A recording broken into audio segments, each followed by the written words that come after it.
tarde a todos. Eu queria agradecer, dar parabéns primeiro ao colega anterior que falou, enfim, uma palestra que pude aprender bastante e me deu bastante gancho para essa fala agora. Eu me sinto um pouco como o professor Fernando Porto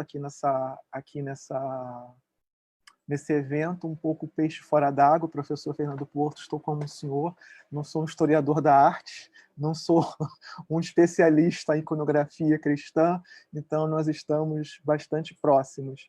Agradeço muito o convite feito pela professora Márcia e me sinto muito honrado e muito feliz de reencontrar um colega que eu estimo muito e admiro profundamente, que é o professor Pedro Germano, ao qual eu peço que eu deixo à vontade para fazer algumas intervenções durante a minha fala, que eu não vou ousar fazer análises iconográficas, iconológicas, com a sua presença nessa mesa. Então, eu acho que o público pode lucrar muito mais ouvindo a sua fala tão especializada. Enfim, é um prazer tê-lo aqui.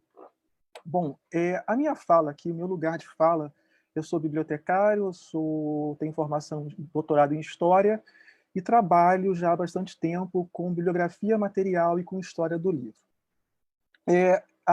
O objetivo aqui, especificamente, da minha fala, não vou discutir iconografia cristã. O que me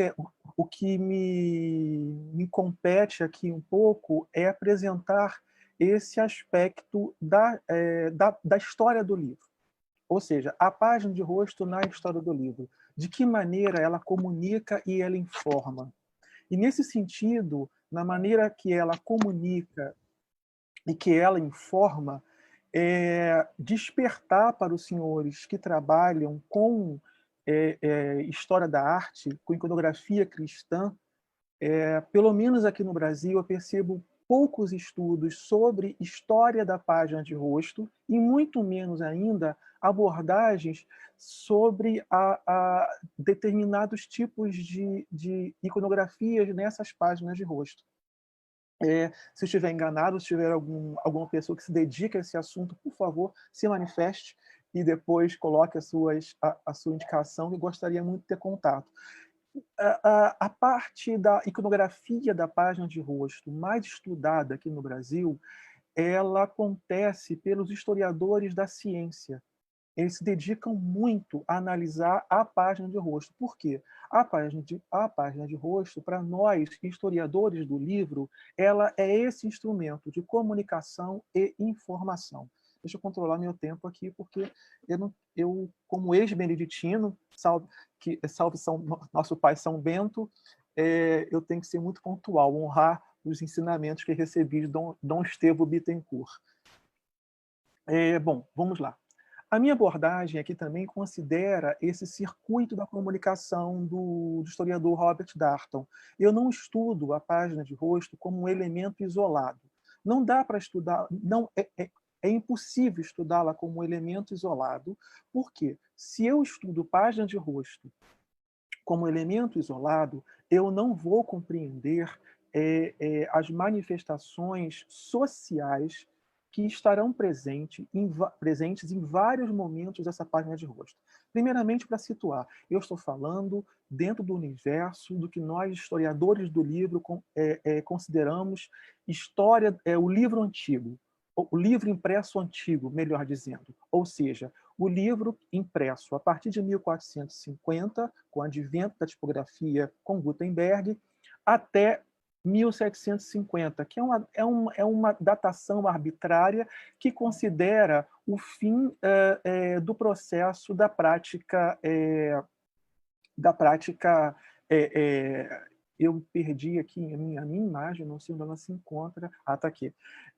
O 1750, que considera o início, né, da produção mecânica, da mecanização do processo de fabricação do livro, com papel e depois com impressão. Enfim, isso é um outro assunto. Então, para situar, eu estou falando no universo do livro antigo. Então, está dentro desse período. E, considerando o circuito da comunicação, eu estou frisando bastante esse circuito da comunicação, e daqui a pouquinho eu vou falar sobre algumas manifestações políticas e religiosas que vão aparecer nas páginas de rosto. Aqui, deixa eu ver se eu consigo passar um lápis aqui. Deixa eu ver, vermelho aqui. Eu não sei se vocês conseguem ver aqui, e eu risquei até. Aqui tem um início, né? Está mostrando aqui esse ciclo, mostra as conjunturas econômicas e sociais que influenciaram, né, a página de rosto, esse movimento da página de rosto. Vamos lá. Seguindo aqui. Eu trabalho como historiador do livro, dentro, como eu disse, da biografia material, e eu considero a biografia material como o professor Dominique Varry estuda a partir da arqueologia do livro, né? Ou seja, o livro como um artefato. Eu não vou discutir conteúdo de livro aqui, e não, o que me interessa é o livro artefato, é o livro objeto, né?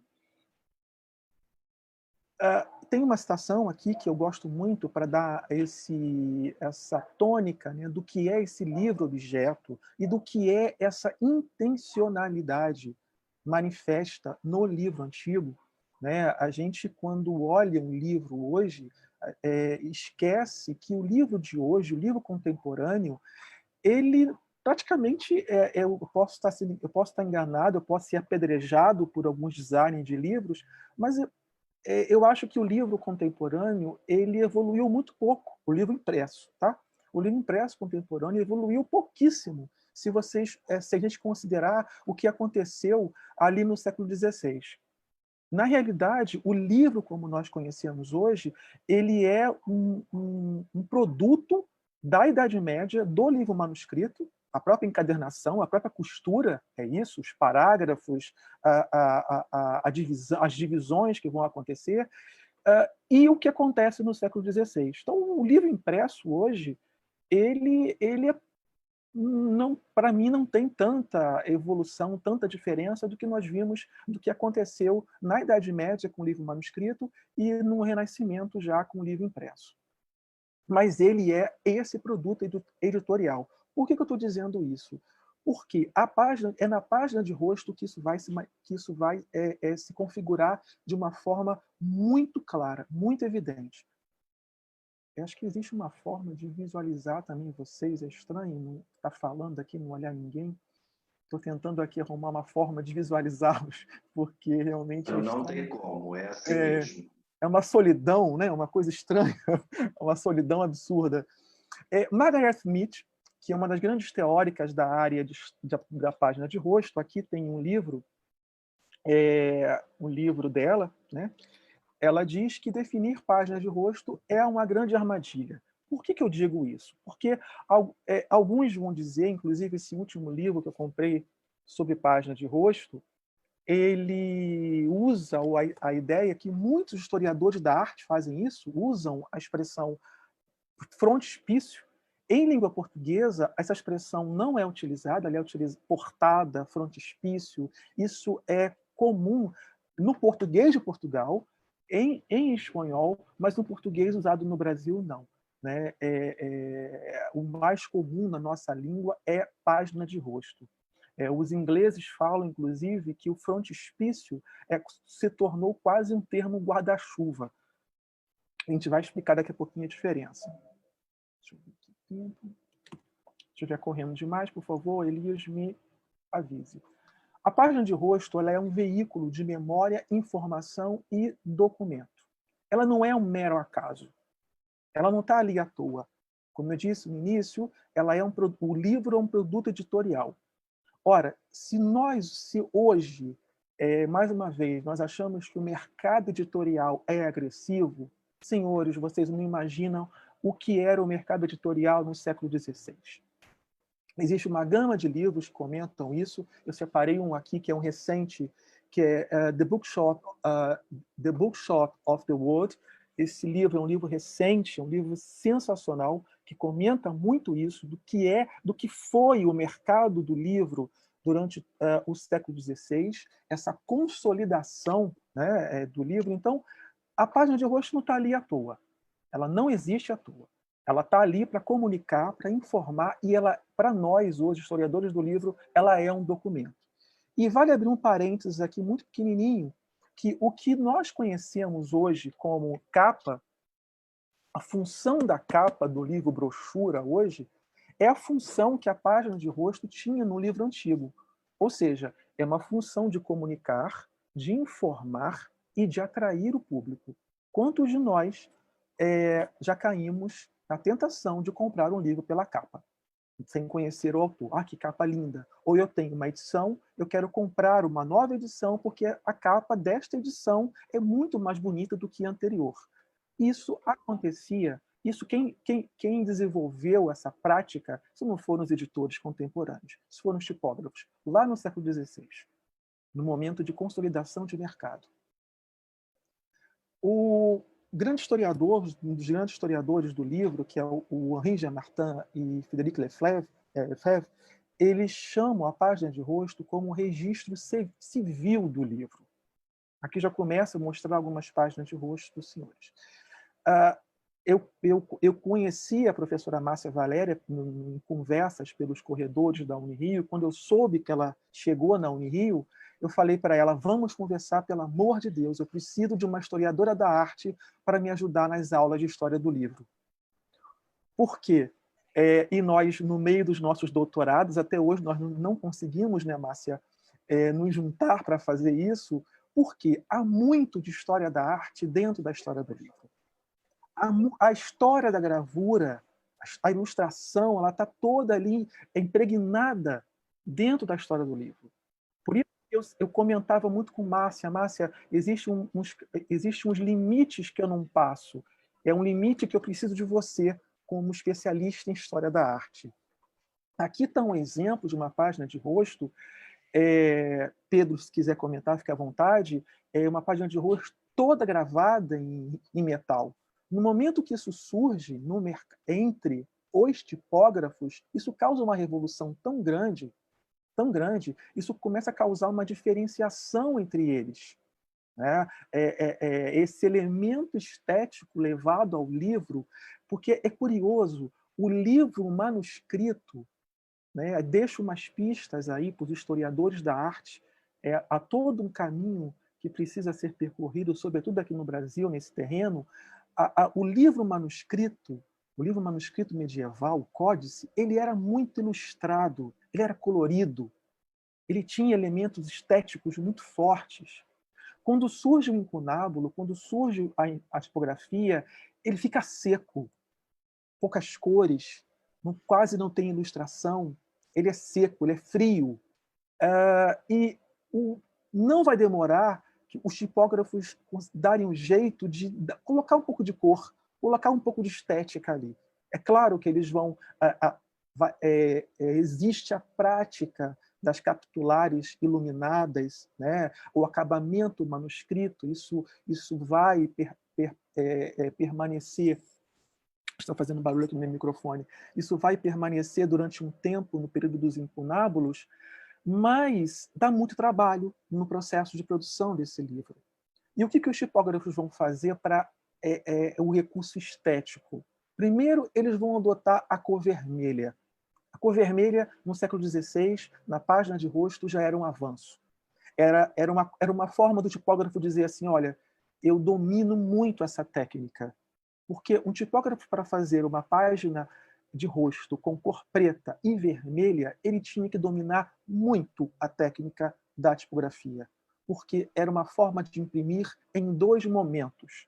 Não havia possibilidade, naquele momento, no século XVI, de imprimir. Poucos tipógrafos, o historiador Andrew Jones comenta isso, poucos tipógrafos, raríssimos tipógrafos, dominavam a técnica de imprimir uma página de rosto com duas cores ao mesmo tempo. Porque o normal era imprimir em dois momentos. Primeiro ele imprimia em preto ou em vermelho, depois ele imprimia em preto ou em vermelho. Era um trabalho monumental, né? Ou seja, era um elemento de sofisticação que o tipógrafo oferecia aquele cliente acostumado com aqueles livros esteticamente tão bonitos que eram os livros que eram os códices medievais, né? Aqui é um exemplo de um incunábulo. Nós temos aqui, isso aqui nós podemos chamar de uma proto-página de rosto.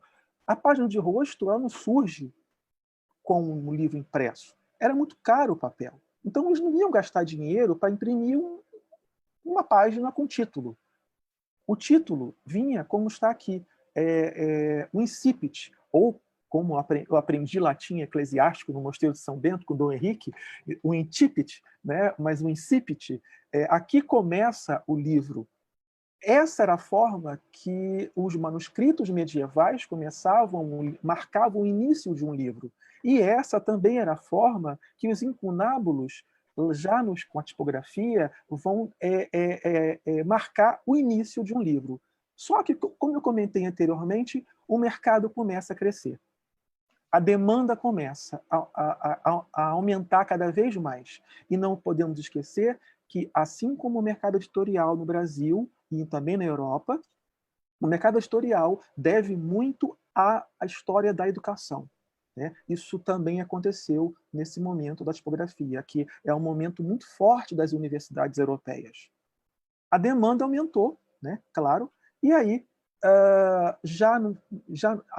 no final do 16, desculpe, no final do 15, ainda com os incunábulos, começam a aparecer o que se chama de proto-páginas de rosto.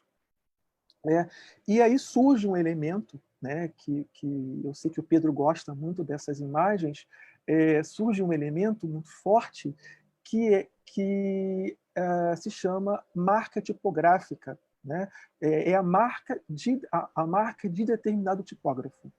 Nós vamos ver alguns exemplos onde a marca tipográfica ela assume quase a página de rosto inteira. Por quê? Está aqui, olha. Isso aqui é a marca tipográfica, aqui está o título. Mas por que a marca do tipógrafo está tão forte aí? Elizabeth Eisenstein, está aqui nesse livro, um dos livros da Elizabeth Eisenstein, historiadora americana. Vocês conseguem ver os livros que eu estou indicando aqui, pessoal? Mostrando aqui? Depois eu vou deixar essa apresentação para a Márcia e elas podem disponibilizar para vocês. Tem todas as referências lá. Vocês conseguem visualizar os livros que eu estou mostrando? Alguém? Sim, dá para ver perfeitamente. Ótimo, que bom. Ouvir vozes. Que maravilha. Vamos lá, vamos continuar. Elizabeth Eisenstein, ela tem uma das teorias, né, dela, que ela comenta, que quem é que produzia? Quem era que materializava aquele livro? Não era o autor. O autor não produzia o livro. O autor não materializava o livro. E ainda havia aquela ideia, não vou entrar aqui nesse certame, porque eu não sairia daqui, aquela ideia de que o autor ele tinha um dom, ele recebia, tem várias imagens que mostram isso. Tem uma página de rosto belíssima que mostra São Tomás de Aquino sentado a uma mesa e uma luz do Espírito Santo sobre a cabeça dele e ele escrevendo. Ou seja, era o autor, não só o autor ligado à igreja, o autor era só um médium por onde a inspiração divina manifestava aquela obra. Então, quem produzia o livro era o tipógrafo. Por isso que a marca, segundo a Eisenstein, isso é uma das teorias, não vou aqui entrar em todas elas, a marca tipográfica assume uma força muito grande. Isso é uma das teorias. Tá? Existem mais outras, mas isso aí não teria tempo de explicar aqui. Aqui tem um exemplo, né, do elemento do uso do vermelho. Aqui a mesma marca tipográfica, já com outra cor. Aqui eu não pude deixar de colocar, isso aqui é uma edição da Regra de São Bento. Tá?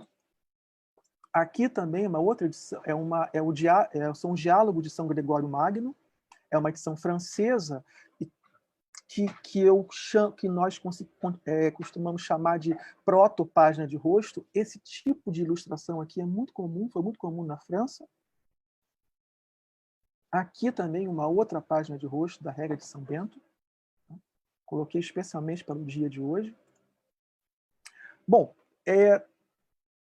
Destacando, eu só vou começar a pontuar agora algumas questões que importantes de como é possível estudar, como é possível, é necessário a aproximação entre a história do livro e a história da arte. Né? Aqui tem um exemplo também de um frontispício. Na realidade, isso aqui é um frontispício, isto aqui é uma página de rosto, ou portada, ou folha de rosto, né? Mas o frontispício ele surge com um objetivo muito específico.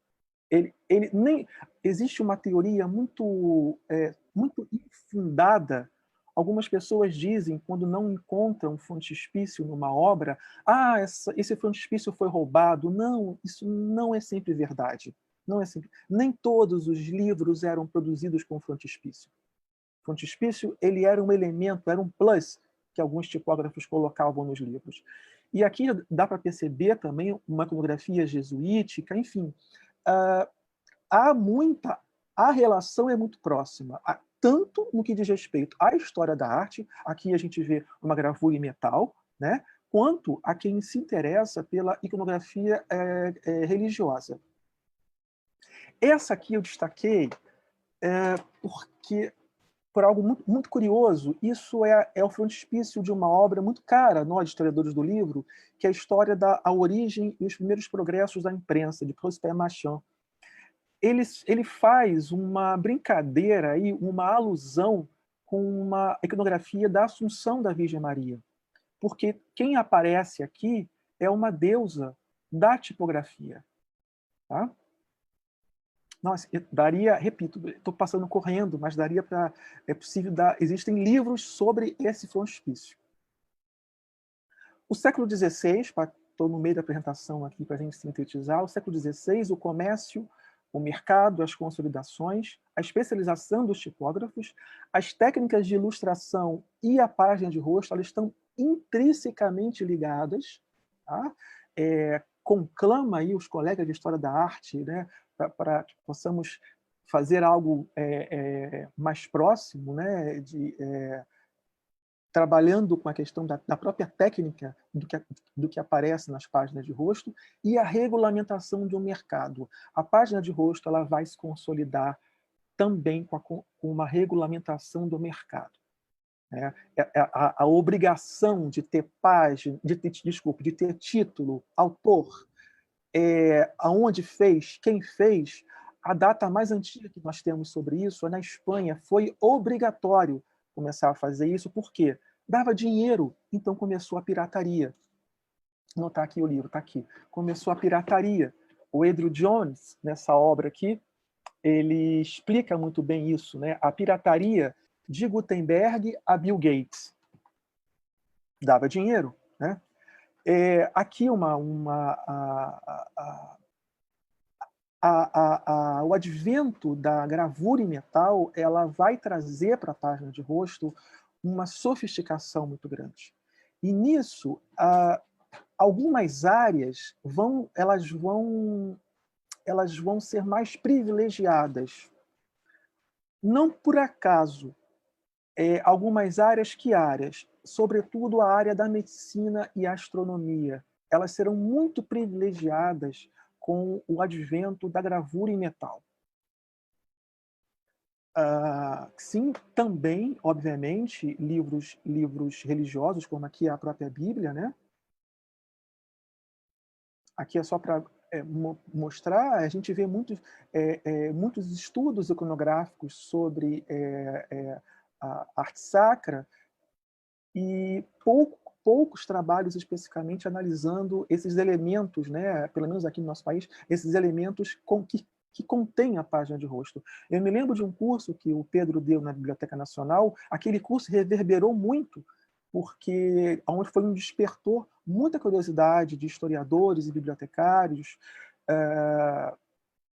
sobre esses elementos iconográficos em emblematas e nas próprias páginas de rosto.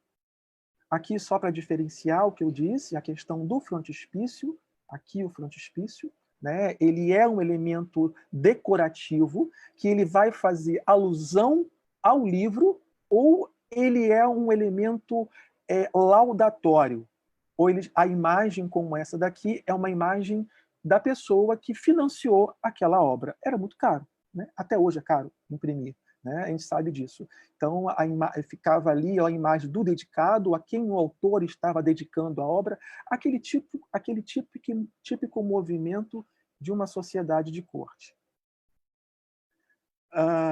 Aqui, um exemplo de iconografia cristã, em uma página de rosto e uma composição, como alguns historiadores chamam, né, de uma página de rosto eloquente ou verborrágica. É muito elemento, tem muita informação nessa composição. Eu tenho um frontispício aqui, né, bem eloquente, que ele por si já está se manifestando, e aqui o uso das duas cores. E há um outro elemento aqui. O tipógrafo está usando duas cores e dois tipos diferentes. Isso também era um elemento de sofisticação. Era muito caro para o tipógrafo cunhar esses tipos móveis. Esses tipos móveis eram em chumbo.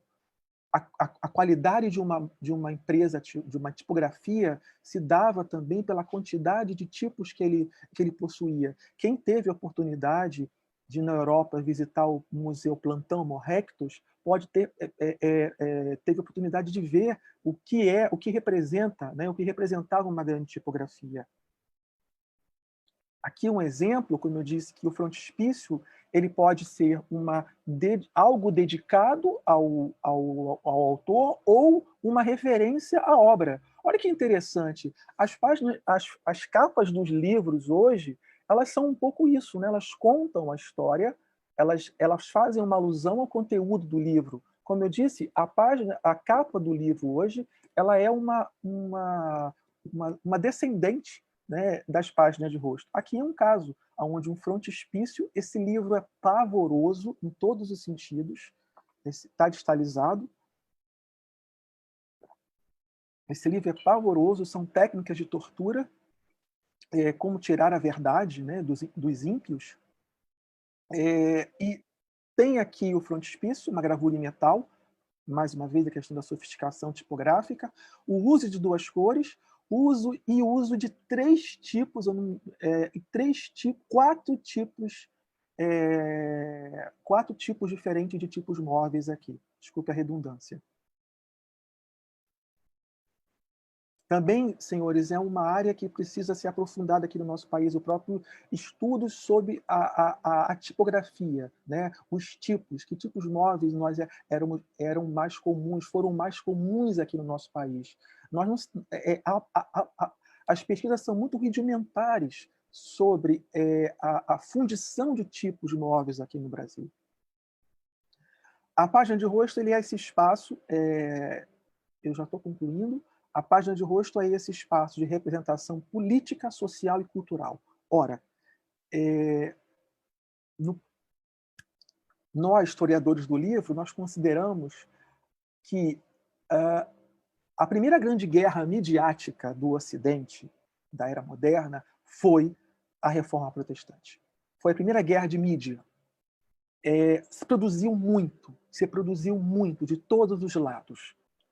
E há alguns historiadores, o Robert Darnton, por exemplo, ele diz inclusive que pode ter sido ali o ápice das fake news, o ápice das fake news, porque eram fake news dos dois lados, né? Eram dos dois lados, de desconstruções de imagens. Vou mostrar alguns exemplos aqui. Esse exemplo, eu peço licença para ler um comentário da Elizabeth Eisenstein. Esse exemplo está no livro dela, e ela diz o seguinte sobre esse exemplo. Merece detido exame o contraste registrado na ilustração da folha de rosto da obra de Fox, Acts and Monuments, mostrando devotos protestantes com os livros no colo e católicos com rosários nas mãos. Durante o século XVI, as Bíblias em vernáculo, que haviam sido produzidas de modo algo aleatório em certas regiões, passaram a ser proibidas para os católicos e tornadas obrigatórias para os protestantes. Com isso, o incentivo à leitura foi eliminado entre os católicos leigos e imposto oficialmente aos protestantes, com algumas controvérsias, tá? Estou citando Elizabeth Eisenstein. Doravante, os mercados de livros tenderiam a expandir-se em ritmos distintos. Vamos olhar essa página de rosto que consta nesse livro aqui, A Revolução Impressa, da Elizabeth Eisenstein. Olha que interessante esse livro. Vamos ver esse movimento. Aqui, ela está, para quem, eu não vou nem usar a linguagem da história da arte para não passar vergonha aqui, né? Mas historiadores da arte poderiam dissecar essa página de rosto dentro da sua linguagem, da linguagem que lhe é própria. Aqui eu tenho, deixa eu só voltar aqui, vocês percebem aqui que no meio, dividindo aqui, eu tenho a figura de Cristo crucificado. Tem uma mãozinha aqui e o pé aqui. Então eu tenho aqui, e aqui também. Aqui, de um lado, eu tenho os protestantes. Né? Do outro lado, claro que isso foi um livro, não posso esquecer, impresso na Inglaterra. Tá? Aqui do outro lado, eu tenho os católicos. Pessoas com rosário na mão, e aqui a presença do livro. Está vendo aqui? Percebam aqui o livro na mão. Né? Aqui eu tenho um baldaquino, acho que é isso. Padre, por favor, me corrija. Né? Tenho aqui o Santíssimo, uma procissão. Aqui, percebe-se bem, o livro na mão aqui. Né? Do outro lado, eu tenho a representação católica. Aqui eu tenho ao invés do livro, eu tenho homens e mulheres com terços nas mãos. Percebam aqui, terço na mão. E aí a ilustração fica ainda um pouco mais forte. Como eu disse no início, a página de rosto é informação e comunicação. Ela é elemento político, de manifestação política. Só essa página de rosto já comunicava, já informava a intenção por trás dela, por trás deste livro. Vejam só aqui, desculpe. Do lado cristão,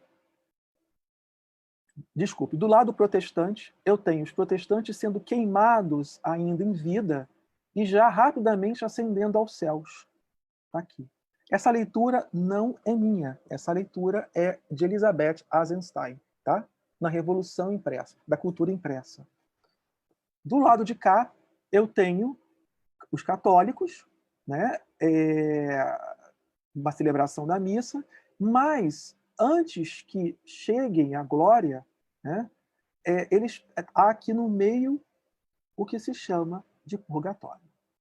Voltando à página completa, ou seja, é uma página inteira que, pelo título da minha comunicação aqui, é comunicação e informação. Ela comunica e informa, e é um elemento profundamente crítico. Estou falando, essa página é do início do século XVI. Aqui também um outro elemento, né? Essa aqui é ótima, é um livro de medicina, e muitos livros de medicina, eles vão vir com essa característica, como São Tomás de Aquino dizia, né, que a teologia tinha que ser estudada de joelhos, a filosofia, de joelhos. A medicina também, ela estava subordinada, deveria estar subordinada à fé. Né? Então, aqui não é à toa que eu tenho um livro de medicina, aqui em cima eu tenho a Santíssima Trindade,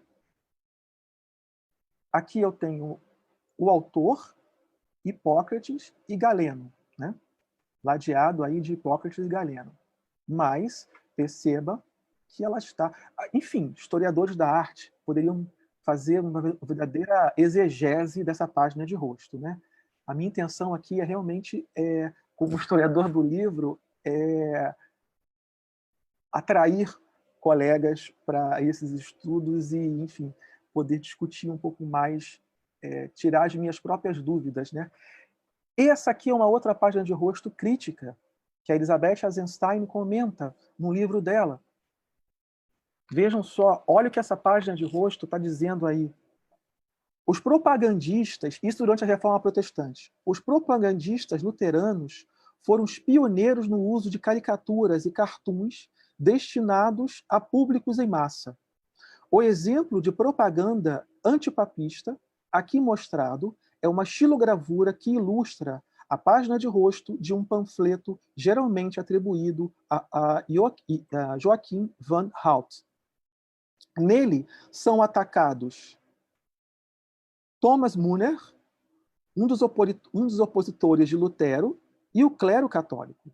O Papa, cercado por cardeais e bispos, todos com cabeças de lobo, retira gansos de uma rede que eles seguram. Um monge com a cabeça de um gato executa um acompanhamento musical, em acompanhamento musical a canção dos lobos.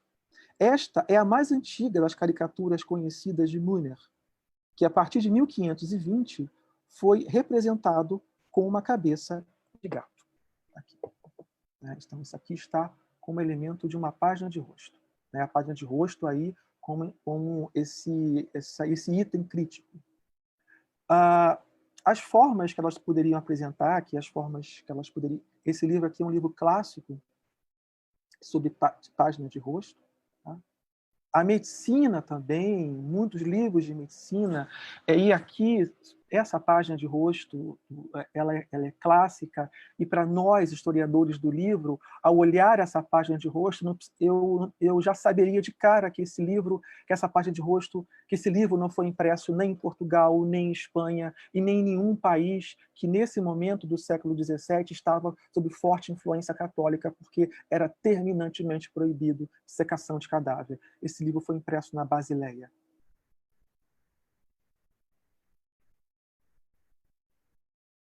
Outros elementos que aparecem na página de rosto: licenças, permissões, privilégios, o nome dos mecenas, as dedicatórias, etc. E dedicatórias impressas, tá? Não as manuscritas.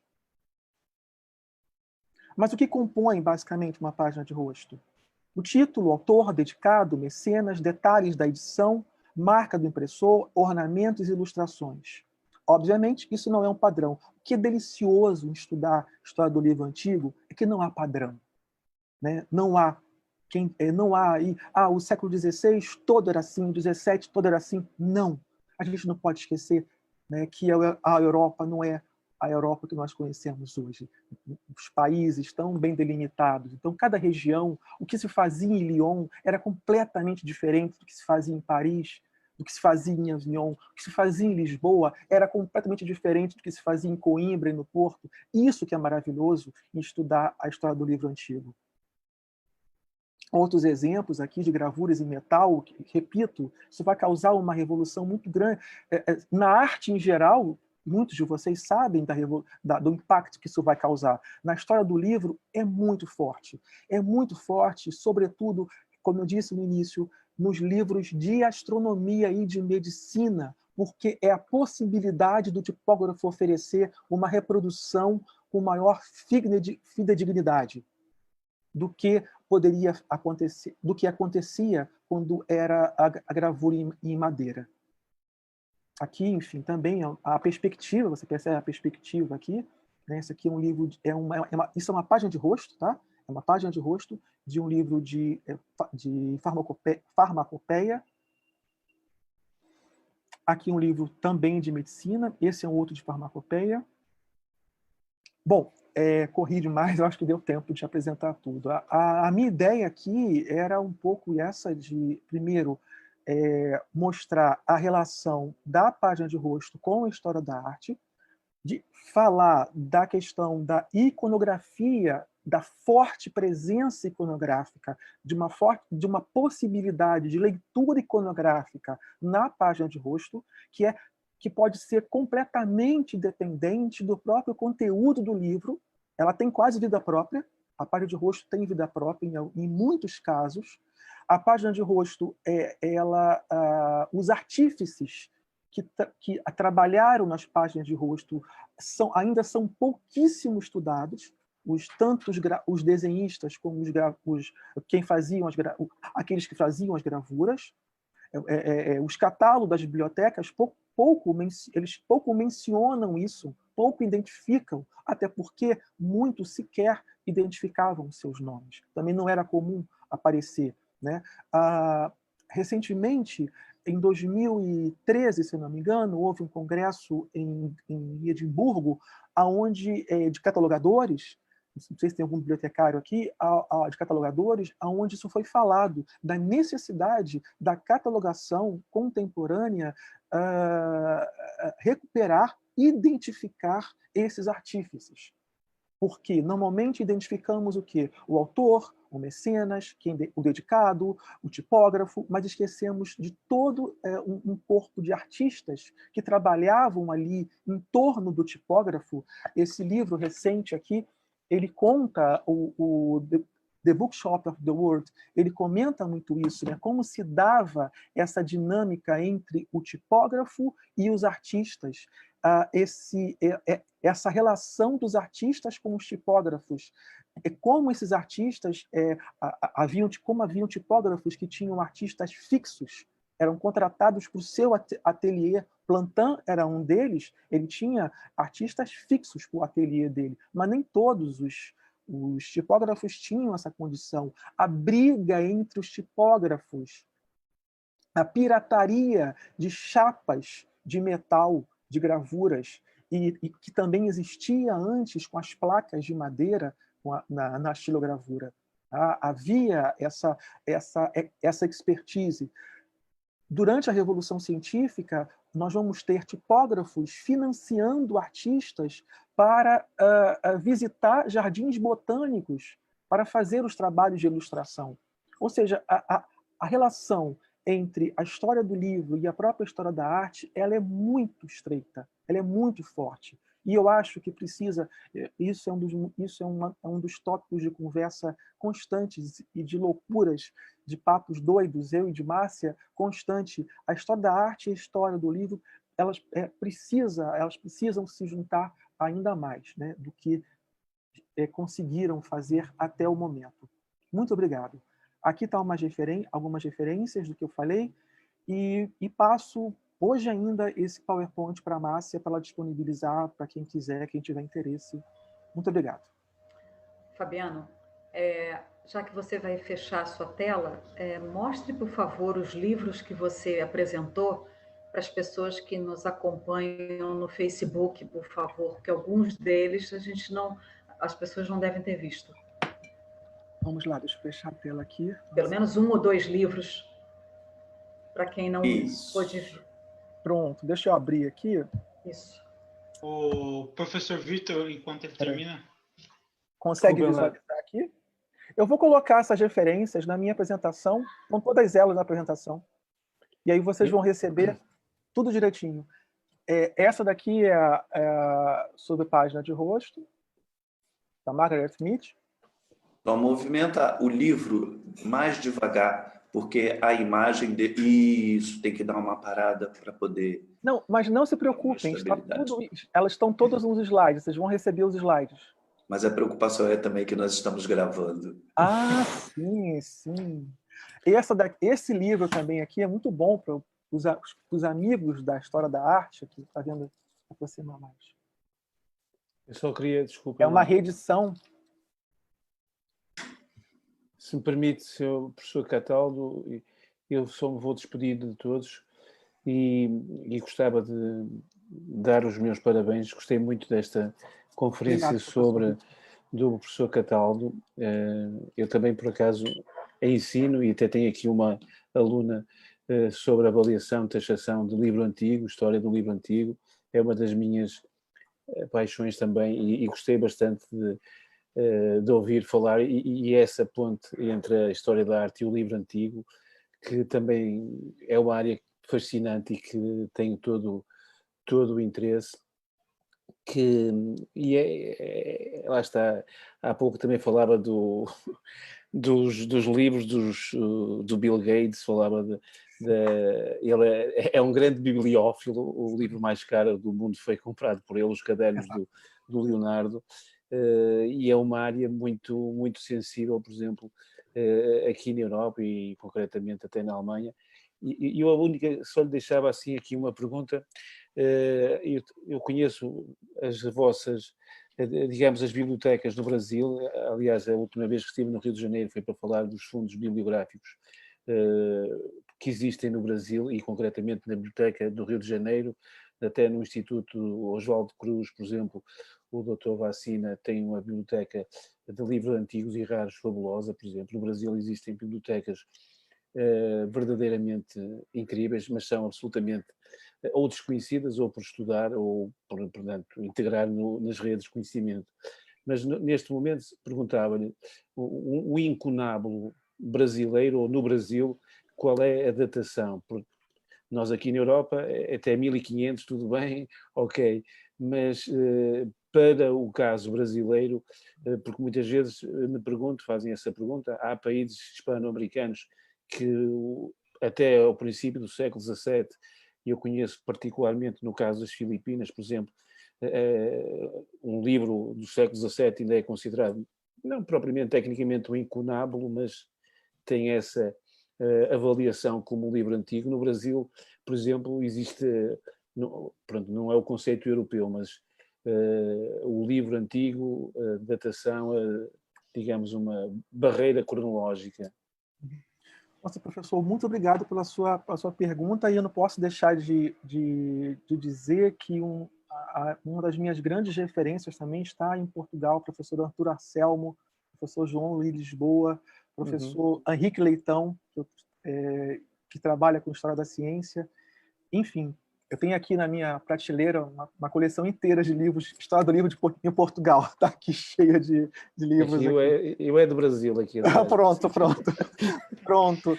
Professor, essa sua pergunta é muito boa, porque isso é uma, entre aspas, uma provocação que eu faço constantemente para os bibliotecários brasileiros e para os historiadores do livro no Brasil.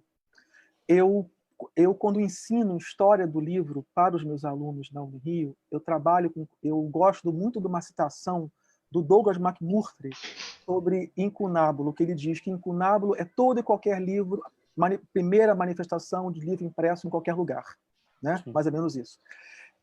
Então, aqui no Brasil, eu provoco muito os meus colegas, porque isso precisa ser mais estudado. Qual é o limite? A gente sabe que temos ali a imprensa régia, mas qual é o limite? E por exemplo, qual é o limite? A gente está falando de livros com artífices e com uma coisa são livros que foram produzidos em solo brasileiro, outra coisa são livros que foram produzidos com papel, com tipos e com artífices brasileiros.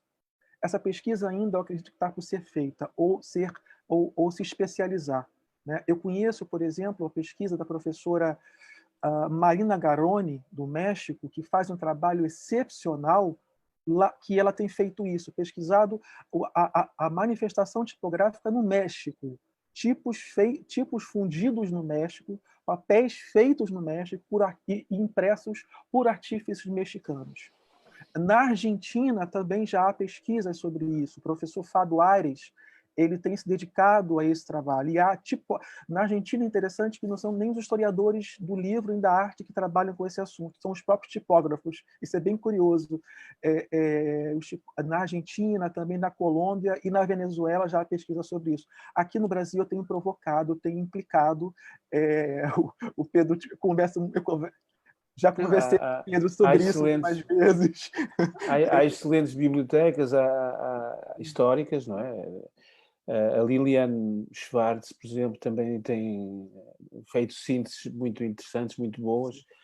Existem, mas a questão da produção, não interessa se é no período colonial ou não, mas é um tema que me fascina, é a questão da produção do livro, portanto, tipografia no Brasil.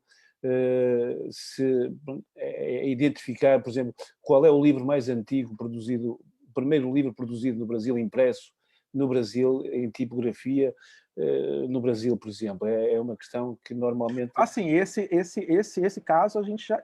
O que se tem notícia, né, do primeiro impresso no Brasil foi quem imprime pela primeira vez aqui foi o Antônio Isidoro da Fonseca. Sim. É uma fotografia clandestina. Sim, né? exatamente. Pronto, mas há ainda aquela suspeita que o Carlo Rizzini fala de um livro possivelmente impresso em 1627 no Recife, mas não há, que o Toné chegou a dizer que foi feito no Recife, mas não há essa certeza.